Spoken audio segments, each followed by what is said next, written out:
नमस्कार, स्वागत है आपका यूपी की बात में। मैं हूं आपके साथ खुशी श्रीवास्तव। उत्तर प्रदेश के बरेली से एक ऐसा मामला सामने आया है जिसने प्रशासनिक गलियारों में हलचल मचा दी है। जिले के सिटी मजिस्ट्रेट रहे अधिकारी अलंकार अग्निहोत्री ने अपनी ही सरकार और जिला प्रशासन पर गंभीर आरोप लगाए हैं। डीएम आवास से बाहर निकलते ही उन्होंने जो आरोप लगाए हैं वे न सिर्फ चौंकाने वाले हैं बल्कि कई सवाल भी खड़े करते हैं। हालांकि प्रशासन की ओर से इन आरोपों को लेकर अब तक आधिकारिक प्रतिक्रिया सामने आ चुकी है और अधिकारी को निलंबित भी कर दिया गया है। आइए जानते हैं पूरा मामला। बरेली प्रशासन उस वक्त सुर्खियों में आ गया जब सिटी मजिस्ट्रेट अलंकार अग्निहोत्री ने जिलाधिकारी आवास से बाहर निकलते ही अपनी ही व्यवस्था पर गंभीर आरोप लगाए। अग्निहोत्री का दावा है कि उन्हें डीएम आवास के भीतर कथित तौर पर बंधक बनाकर रखा गया और बिना किसी पूर्व सूचना के महज 2 घंटे के अंदर सरकारी आवास खाली करने का आदेश सुना दिया गया। अलंकार अग्निहोत्री के अनुसार जब उन्होंने इस पूरी स्थिति को लेकर लखनऊ में बैठे उच्च अधिकारियों से संपर्क करने की कोशिश की तो उन्हें वहां से कथित तौर पर अपमानजनक भाषा का सामना करना पड़ा। उनका आरोप है कि न केवल उनके साथ गाली गलौज की गई बल्कि उन्हें मानसिक रूप से अस्थिर बताते हुए पागल तक कहा गया। कोई भी हमारे यहाँ का ब्राह्मण एमपी एमएलए इतनी उन्हें रीढ़ नहीं है कि बोल नहीं सकते, शर्म नहीं आती उनको, ब्राह्मणों के नेता बनते हो। इस्तीफा आपने किसे भेजा है? मैंने इस्तीफा जो है देखिए मैंने जिलाधिकारी महोदय को उनको ईमेल आईडी पे भेजा है और जो क्योंकि मैं अभी ईआरओ भी हूँ तो 124 विधानसभा को, तो मैंने जो सीओ साहब हैं उत्तर प्रदेश के उनको भेजा है और माननीय राज्यपाल महोदया को भी इस्तीफा ईमेल के माध्यम से प्रेषित कर दिया है। अब आगे क्या रणनीति? आगे की रणनीति मैंने बोला है कि जिस अब इस समय सामान्य जो वर्ग है वो अलग हो चुका है, मानसिक रूप से बिल्कुल अलग है। इसका आप अगर सोशल मीडिया पे अध्ययन करेंगे और जितने प्रदर्शन देश भर में हो रहे हैं उससे आपको समझ में आएगा सरकार इस समय अल्पमत में आ चुकी है केंद्र और राज्य में। और ये दोनों जो है इस समय जो है न तो आप देखेंगे जनतंत्र है न गणतंत्र है, इस समय सिर्फ भ्रम की स्थिति बनी हुई है, भ्रमतंत्र है। ये जो बीजेपी का नाम है ये पहले रही होगी कभी भारतीय जनता पार्टी, इस समय ये विदेशी जनता पार्टी बन चुकी है। तो अभी आपने क्या सोचा अपने बारे में? अभी कुछ नहीं, अब जैसा जो है समाज डिसाइड करेगा, समाज की प्रतिक्रिया आने दीजिए। समाज के जो हमारे जो माननीय जनप्रतिनिधि हैं, जो ब्राह्मण एमपी एमएलए हैं, उनकी प्रतिक्रिया आने दीजिए। मेरा तो उनसे जो सवाल है क्योंकि उनको जो है रहनुमा बनाकर हमारे जो समाज के लिए सोचना था वो किसी भी जगह उन्होंने जो संसद में आप देखिए SC ST act, supreme court के आदेश तो एक पर्टिकुलर धारा को निरस्त किया कि पहले जांच होगी फिर FIR के बाद जो है उसको अरेस्टिंग होगी।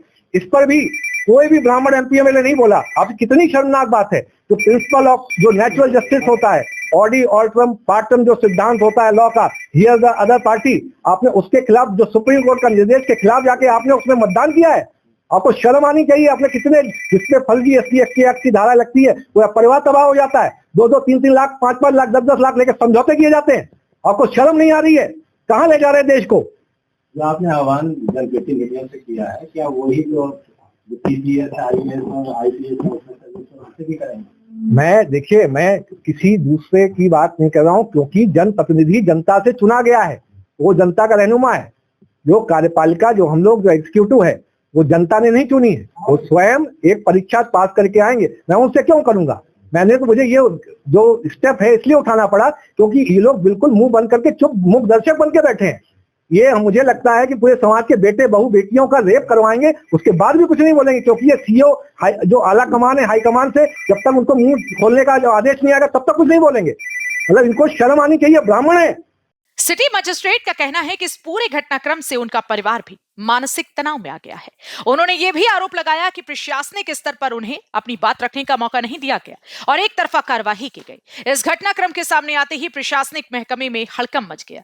मामला सोशल मीडिया और राजनीतिक गलियारों तक जा पहुंचा, जहां इसे नौकरशाही के अंदर असंतोष और टकराव के रूप में देखा जा रहा है। प्रशासन ने पूरे मामले को गंभीरता से लेते हुए PCS अधिकारी अलंकार अग्निहोत्री को तत्काल प्रभाव से निलंबित कर दिया है और उन्हें शामली कलेक्टर कार्यालय से संबद्ध किया गया है। प्रशासन का कहना है कि यह कार्यवाही सेवा नियमों और अनुशासनात्मक प्रक्रिया के तहत की गई है। सूत्रों के अनुसार अधिकारी का आचरण और सार्वजनिक रूप से लगाए गए आरोप सेवा मर्यादाओं के अनुरूप नहीं पाए गए।